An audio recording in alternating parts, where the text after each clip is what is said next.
Bonjour. On n'échoue pas toujours parce qu'on a été victime.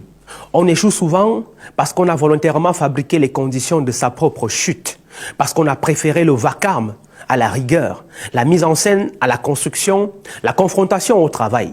Ce qui arrive aujourd'hui au professeur Maurice Kamto n'est ni surprenant, ni injuste, ni inédit. C'est la conséquence logique implacable d'un long processus d'auto-sabordage politique.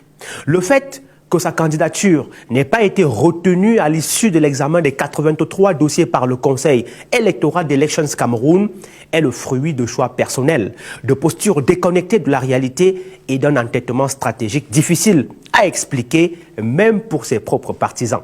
Certes, cette invalidation n'est pas encore définitive car il dispose, comme tout citoyen camerounais, d'un droit de recours devant le Conseil constitutionnel.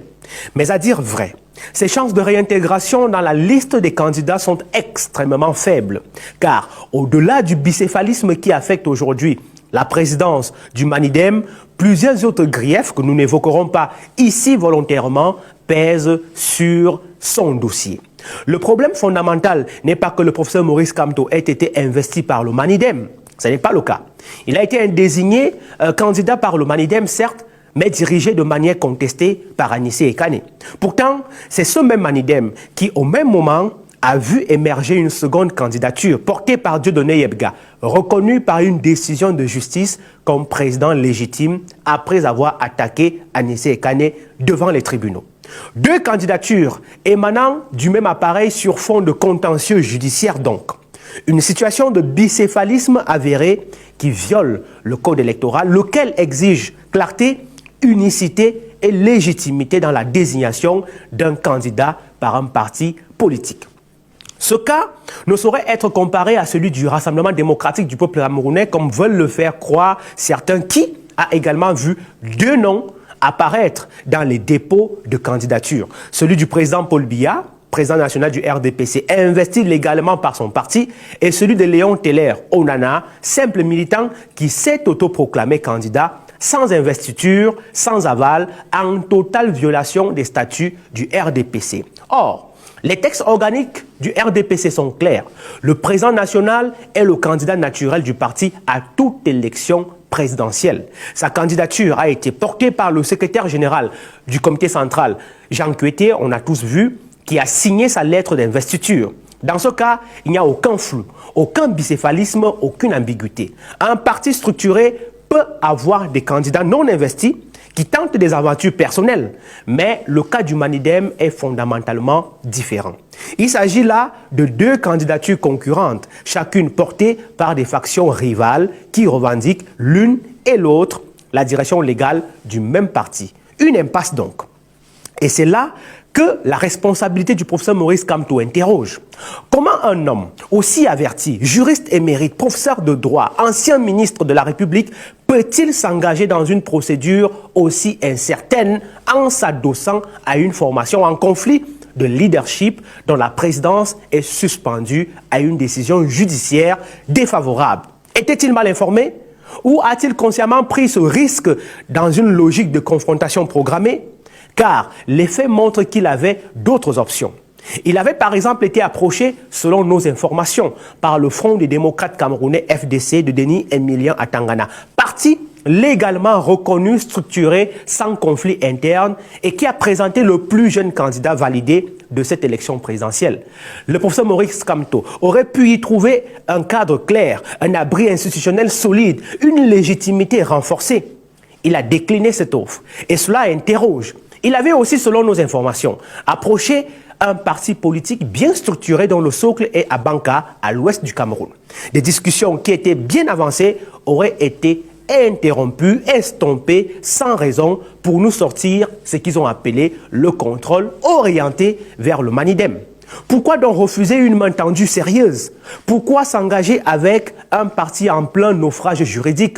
Était-ce un simple excès de confiance ou bien un calcul politique cynique visant à déposer un dossier condamné d'avance pour ensuite crier à l'exclusion et relancer la mécanique de victimisation dont il est devenu aujourd'hui spécialiste? Rien n'est à exclure.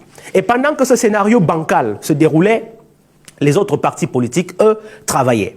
Dans le silence, dans la discipline, dans le respect des règles, le RDPC, fort de sa tradition organisationnelle, a peaufiné sa stratégie avec méthode. Le PCRN de Cabral Libye s'est affirmé comme une alternative crédible, ancrée et cohérente. Le FDC a imposé son sérieux et sa dynamique et de jeunesse. Le SDF, bien que fragilisé, a assuré sa présence. Le PURS, l'UDC, le MP, le FSNC, l'UNDP, Univers, le PAL et bien d'autres ont, chacun à leur niveau, validé leur candidature sans encombre.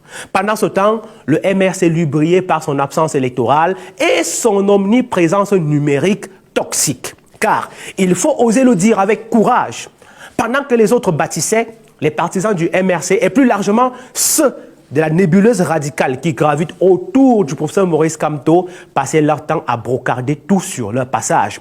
Sur les réseaux sociaux, ils ont transformé l'espace public en cloaque. Samuel Eto'o Oni, Paul Biya déclaré mort des dizaines de fois, y compris tous les noms d'oiseaux qui lui sont attribués, Cabral Libye salement attaqué, les ministres traînés dans la boue, les artistes intimidés, les journalistes injuriés, les influenceurs menacés, le peuple manipulé. Et le plus grave est venu après la publication des listes par le Conseil électoral. Des militants fanatisés de la base, comme à leur habitude, en Europe, ont pris d'assaut certaines représentations diplomatiques du Cameroun. Attaques physiques, saccages, provocations, une honte. Un comportement profondément antidémocratique et encore une fois, le professeur Maurice Kamto ne s'est jamais désolidarisé publiquement de ses actions. Aucun communiqué, aucune condamnation, rien du tout. Silence stratégique et silence complice. Et c'est ce silence qui rend son positionnement aujourd'hui intenable. Comment prétendre gouverner un pays alors qu'on laisse ses partisans insulter quotidiennement les institutions républicaines?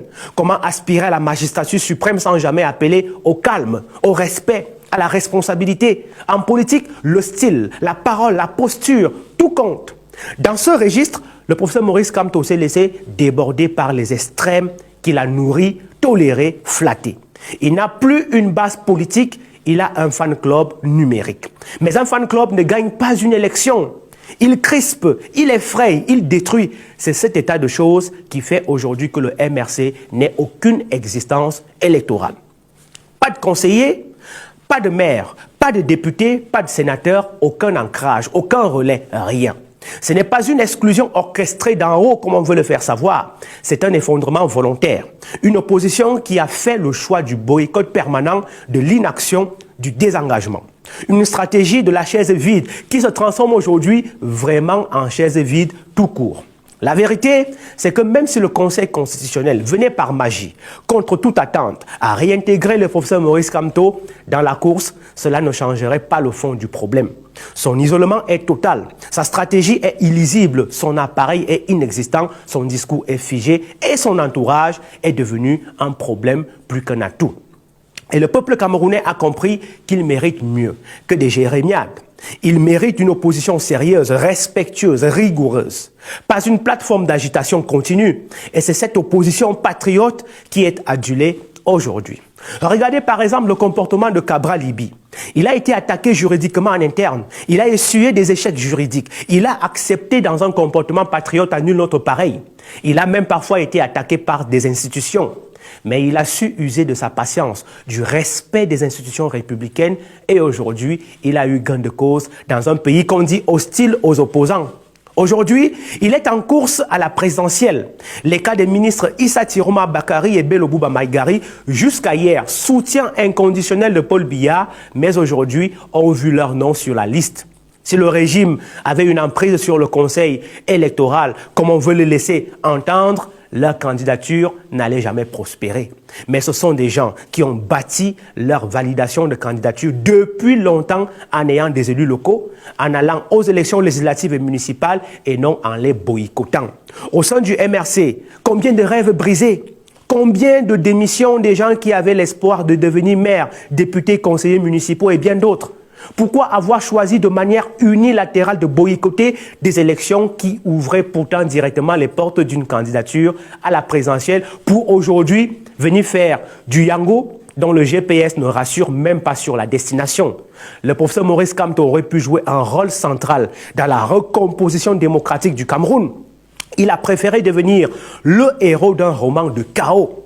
Il aurait pu bâtir une alternative solide, mais il a préféré polariser, provoquer, boycotter, insulter à travers ses petites mains numériques. Et aujourd'hui, il ne récolte que ce qu'il a semé. Son exclusion actuelle n'est pas une injustice, c'est une conséquence qu'il savait pertinemment. Le Cameroun, lui, continue. Il avance. Il n'attendra pas que ceux qui se sont volontairement mis à l'écart.